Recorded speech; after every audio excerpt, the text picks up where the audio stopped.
Penetapan Rizik sebagai tersangka merupakan langkah strategis yang telak. Langkah ini langsung mengunci Rizik Syihab dan FPI di segala lini. Rizik yang sedang merasa di atas angin karena adanya insiden tertembaknya 6 laskar FPI akibat menyerang aparat kepolisian. Rizik pun memanfaatkan momen itu untuk memutarbalikkan fakta dan menyerang Polri. Memang insiden itu jadi magnet bagi siapa saja yang mau terkenal.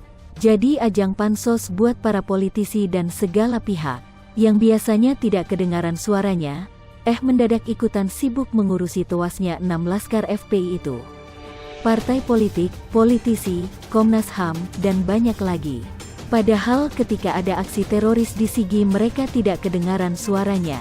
Ada tentara atau polisi yang gugur dalam tugas, mereka pun diam saja. Sekarang mendadak ramai kayak semut mengerubungi gula. Rizik pun sama sebenarnya. Dia memanfaatkan kondisi yang ada untuk memperbaiki citranya. Karena sejak kepulangannya ke tanah air, Rizik kena blunder terus. Dari tidak mentaati protokol kesehatan, diberi julukan ex-pon fugitif, hingga kabur-kaburan. Dengan memainkan narasi playing victim, terancam jiwa raganya, Rizik berusaha menjelma jadi orang suci yang para pembelanya akan disebut sebagai syuhada. Padahal kalau dipikir-pikir, ngapain belain Rizik, orang dianya kabur, yang belain malah mati konyol. Tapi kalau sudah tercuci otaknya karena virus kebencian ya susah sih. Segala upaya pun diusahakan oleh para pendukung Rizik untuk mendukung narasi itu. Termasuk bikin hoaks. Berbagai hoaks pun masif beredar. Misalnya percakapan dari Kapolda Metro Jaya Fadil Imran yang berisi perintah menyikat, membunuh para pengawal Rizik, yang seakan diterbitkan oleh Detik.com. Lalu foto salah satu jenazah dari ke-6 laskar FPI yang dalam kondisi tersenyum. Ada pula sebuah video penembakan yang diklaim terkait dengan kejadian tertembaknya 6 laskar FPI. Belakangan diketahui bahwa itu adalah hoaks. Bahkan pada bulan Juli tahun 2020 lalu, video tersebut juga dipakai untuk menarasikan terjadi penembakan di Ranca Ekek, Bandung. Padahal video tersebut aslinya terjadi di Kolombia. Videonya saya taruh di bagian akhir tulisan ini. Selain hoaks yang sudah terbukti, ada pula hal-hal yang dikatakan FPI yang kita tahu tidak benar ya. Misalnya yang dibilang oleh Munarman bahwa laskar FPI tidak pernah memakai senjata tajam dan senjata api. Para netizen sudah ramai-ramai membuktikan ketidakbenaran pernyataan ini, termasuk membantah pernyataan Fadlizon bahwa FPI itu cinta damai. Lalu ada juga pernyataan dramatis dari FPI seperti jenazah laskar yang berbau wangi dan pemakaman mereka yang disambut oleh adanya pelangi di Megamendung. Bahkan hoaks pun mulai mereka pakai untuk menyerang kemenangan Gibran di Pilkada. Seperti video yang diedarkan di Facebook yang disebut sebagai konvoi pendukung Gibran dengan narasi beda perlakuan dengan pernikahan anak Rizik Syihab. Termasuk sebuah video investigasi yang viral. Video ini berisi investigasi seseorang yang disebut sebagai wartawan senior Edi Mulyadi dari Forum News Network. Dalam video itu disebut ada saksi yang mengatakan tidak ada baku tembak. Ini mendukung pernyataan FPI bahwa ke-6 laskar itu diculik dan dibunuh di lokasi lain. Belakangan beredar video bantahan dari netizen yang menyatakan bahwa saksi itu ternyata dibayar. Videonya saya taruh di bagian akhir tulisan ini. Video kedua. Masifnya hoaks yang dibikin dan diedarkan oleh para pengikut Rizik sudah jadi perhatian Polri. Disinilah Polri melancarkan smash berikutnya ke arah Rizik, yakni dengan juga memburu dengan masif para pembuat dan pengedar hoaks di seluruh Indonesia. Dari Bareskrim Polri sudah memberikan kepada Polda jajaran untuk seluruh berita hoaks yang tidak benar di Polda-Polda dan Mabes Polri akan kita proses semuanya, kata Kadif Humas Polri Irjen Argo Yuwono hari ini. Jeder, sudah ada Bareskrim Polri, Cyberkrime, dan Polda-Polda sudah kita instruksikan untuk mencari kalau memang ada hoaks kita proses. Untuk kasus yang selama ini ada, biar nggak buat masyarakat ketakutan, biar informasi itu sendiri tidak salah, semuanya kita proses, tegas Argo. Ini seakan menutup segala celah bagi FPI untuk melontarkan narasi hoaks yang bisa didukung oleh publik. Urusannya sudah ditarik keras ke ranah hukum. Rizik dan para pendukungnya tidak bisa lagi sembarangan menyebarkan hoaks mendramatisir insiden tewasnya ke-6 laskar itu. Setiap hoaks terkait akan langsung diburu. Mencari penyebar materi hoaks di media sosial itu urusan simpel lah buat aparat kepolisian dengan fasilitas yang mereka punya. Makin banyak hoaks yang terbongkar, makin bikin Rizik tidak bisa berkutik. Polri mengunci langkah Rizik lagi. Mantap, publik masih menunggu proses penangkapan Rizik, dan pukulan-pukulan telak dari Polri ini jadi semacam angin sejuk yang menghibur kita. Makin terjepit dan tak berdaya, Rizik dicegah pergi ke luar negeri.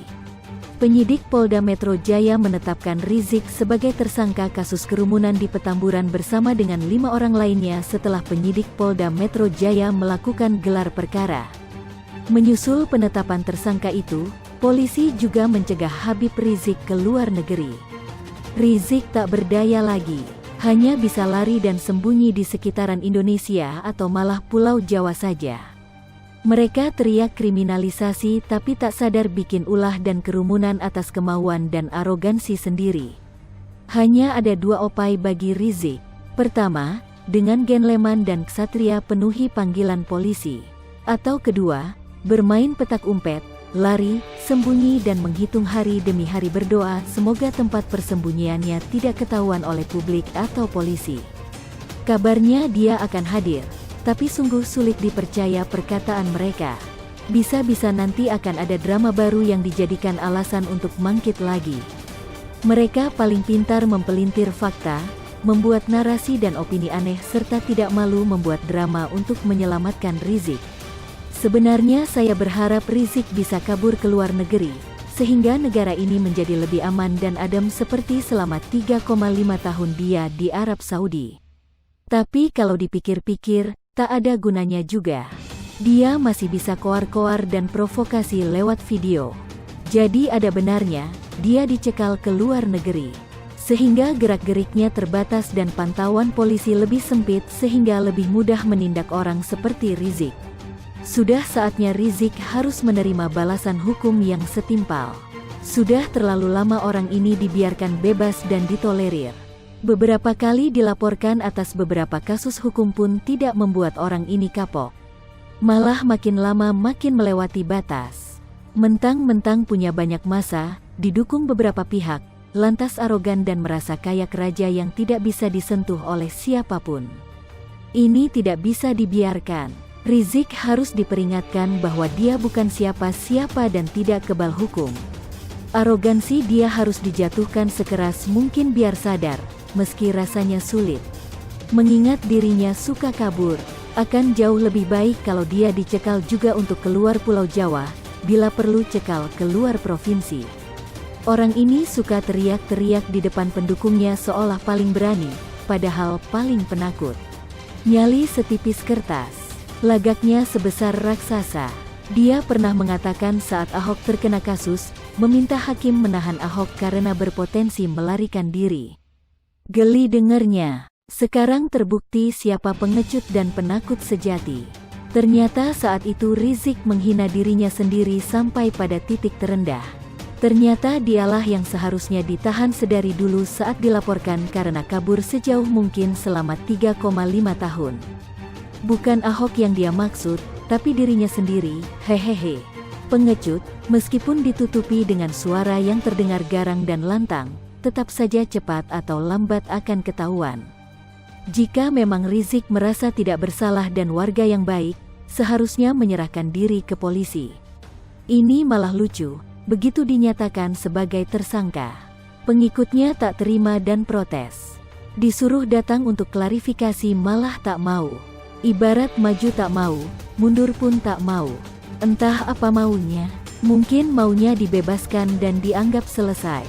Oh, tak semudah itu. Silahkan adu argumen di kantor polisi atau pengadilan berdasarkan bukti yang dimiliki masing-masing pihak. Dengan begini, semuanya akan terang benderang. Kalau masing-masing berikan versi yang berbeda, sampai kapanpun tidak akan selesai, kecuali kelompok Rizik sengaja membuat kebingungan. Kalau ternyata hakim memutuskan tidak bersalah, tuntut balik pihak kepolisian dan bolehlah memakai istilah kriminalisasi. Kalau seperti sekarang ini, semuanya yakin bahwa Rizik itu pengecut karena berkali-kali membuat drama yang misterius, mengundang tanda tanya. Kalau tidak kabur, tentu saja insiden penembakan terhadap 6 laskar tidak perlu terjadi. Tidak merasa bersalah, tapi dipanggil tidak mau datang. Malah bikin sensasi. Begitu dijadikan tersangka, malah protes dan teriak kenapa langsung main kriminalisasi padahal disuruh datang aja susahnya setengah mati. Wajar sih, dia takut. Apalagi saat memikirkan ancaman hukuman 6 tahun. Belum lagi proses hukum lama yang masih gantung. Jika ditumpuk jadi satu, bisa berlapis hukumannya. Rizik pasti tak berani membayangkan itu. Ngeri.